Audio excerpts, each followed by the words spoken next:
Welcome to another episode of AB in Focus. Today we're here at GITEX, one of the region's largest technology events. Here with me today is the president of Ericsson Middle East and Africa, Fadi Pharaon. Thank you for joining us today. Great, I'm delighted to be here and thanks for inviting me, Tala. So let's start the conversation off by talking about Ericsson's presence at GITEX this year. What are you showcasing? What's new at Ericsson? Absolutely. Ericsson has been here at GITEX for as long as I can remember. And this year's edition, we are focusing on the evolution of 5G. Now, as you know, in the UAE as well as in the Gulf area, all countries have been very early in launching 5G networks back in 2019 already. Now we're looking at the next steps of that. And it's very much focused on how can we have a complete end-to-end, performance, both on the downlink as well as the uplink, so that you can create new showcases like we have outside here. When you are sitting in a stadium watching a football match, for instance, you can look at your smartphone and see different angles of camera viewing of the match itself. Or if you are a content producer or a broadcaster like yourself, you would like to, in real life, broadcast what is happening, you can do that with the, let's say, time-sensitive communication, as we call it. So there's a lot of progress that this technology is bringing in, and we are sharing this with our customers. That's very interesting. I feel like 5G was very much on the news agenda, across the world, but especially here in the Middle East, right before the coronavirus. And then also after that, we've begun to see a lot of countries actually finally rolling it out. So what about 6G? What is Ericsson doing about 6G? Wow. Is there anything already you're jumping to 6G. Yeah, no, let's hear about what's going on with 6G. Well, I think with every technology, it's important that once the networks are available, actually you're creating an ecosystem for innovators to come in. Different types of companies, from startups to large ones. This is the journey we're going through with 5G now. So we're still in stages, where we still expect a lot to happen in 5G. But still, to address your question on 6G, these technologies, they are studied and standardized for a very long time. So in fact, we are, as Ericsson, very active in that standardization of 6G. We forecast that you will see some pilots of 6G around the world by 2028 up to 2030. And we look at 6G as a technology that will enable interaction between the physical and the digital world, building obviously on what has been done with 5G. So more to come. Next thing I wanted to talk about was smart city technologies and Industry 4.0. So how is 5G powering, this massive digital transformation in let's say, the UAE specifically? How is Ericsson helping companies do that? Absolutely. There's so many opportunities with smart cities, right? If you look at sustainability to start there, how can you ensure that maybe in the future you will regulate traffic either by synchronizing, traffic lights or even having automated cars? You can make a major positive impact on carbon emissions, for instance. You can regulate water usage and electricity usage to eliminate waste and save that. So there's a huge promise for smart cities on so many levels. Now, there are technologies today that are enabling that, but with 5G, what you're really getting is pervasive, wireless coverage, broad wireless coverage, which can give you an ability to connect thousands and thousands, if not hundreds of thousands of sensors who at all times are sharing, peculiar data with a central operations hub who could manage it.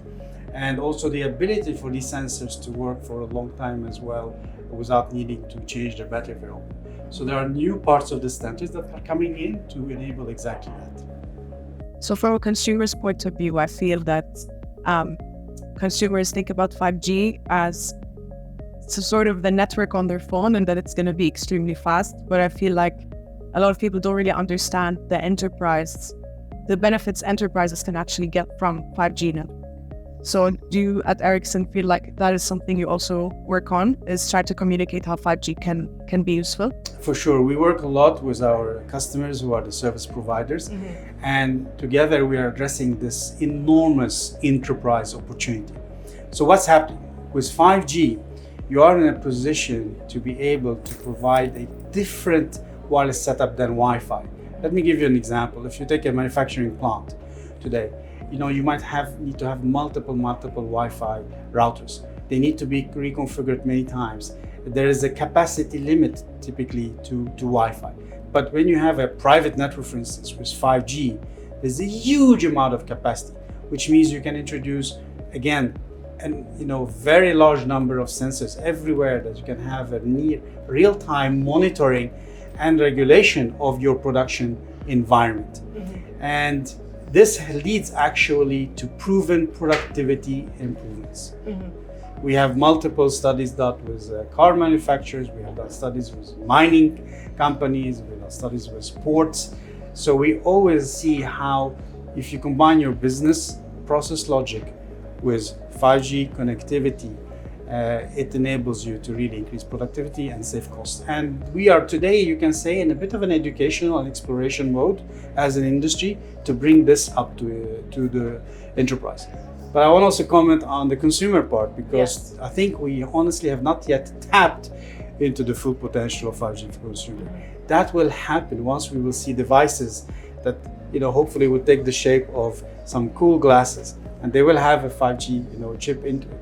At that time, as a consumer, you will be able to use augmented reality or virtual reality in a complete different way than what we're doing today. And then the gap between 5G and the previous generation will be even more remarkable. So 5G was one of the defining trends of 2020, 2021, 2022. But this year, I feel like generative AI is probably on everybody's agenda, at least for companies in the technology industry. So is Ericsson planning to jump on the bandwagon for generative AI?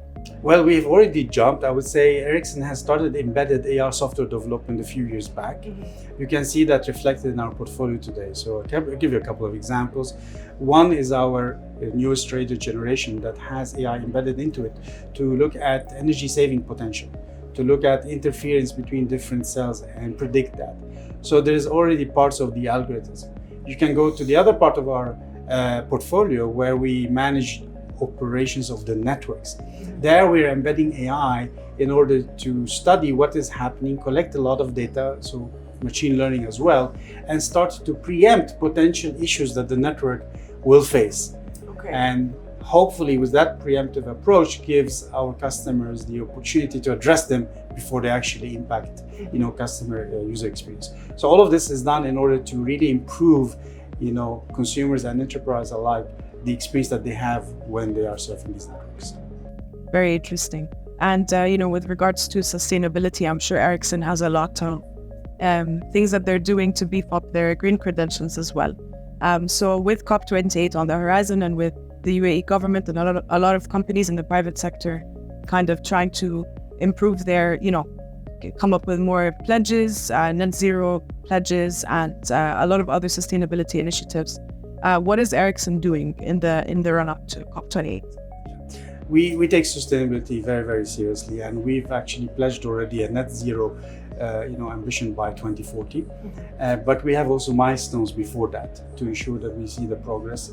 And we are building our own 5G manufacture plants, for instance, right now to be automated to use the latest in terms of green solutions, being for electricity production, managing water consumption. Also, in terms of our products, when you look at, for instance, 5G radios, they are able to manage 10 times the traffic compared to 4G before, but we don't want that to follow in terms of the energy consumption. We do what we are breaking the energy curve. So we are allowing much more traffic, but actually lowering the energy curve. If you look at the latest 5G massive MIMO products on the radio side, they are consuming up to 50% less than the generation we just had 3 years. So this is a major part of our R&D. We look at our own supply chain as well, and we work with our operator on take back products to ensure circular economies. And now with COP28 now around the corner, we're very proud that yesterday we just signed an agreement with Hack for Earth, where we are doing together a hackathon so that we can bring startups, students, and anybody who would like to come up with innovative solution using 5G for sustainability. It's very interesting. Is this something you've done before at Ericsson, or is this an inaugural type of initiative? We've done similar hackathon before. We find it as a fantastic tool to really garner interest from the society and also educate the society back. and we take some of these innovative ideas and support them to go all the way. We did one last year as well in the UAE in terms of how we can use technology to fit UAE's Vision 2041. So speaking of UAE government initiatives, what else is Ericsson doing with the public sector here in UAE? We typically work directly with our service providers, who in their turn work with different sectors, being public or industries. And I think it goes back to what we discussed about the potential of 5G with high speeds and very low latency. You can opening up really the door for a lot of things that could be very, very interesting. Great. And what's Ericsson's sort of vision for digital transformation in the Middle East and Africa? We are really inspired by what's happening in this region and in the Gulf. I think all the countries are having, very clear and inspirational visions from a society, economic perspective. I think, frankly, this is the region to be, and we can see it every single day. Yeah. Be it in the UAE, be it in Saudi Arabia, be it in any country, honestly, in the GCC, where progress is there. People are really working hard, and we're all very proud at Ericsson to be able to contribute to that transformation. Okay, well, thank you, Fadi, for your time Tala. today. Thank you for joining us, and wish you all the best at GITEX. Pleasure to be here. Thanks a lot. Thank you so much. Thank you for watching today, and please look forward to more monthly episodes of AB in Focus. Thank you.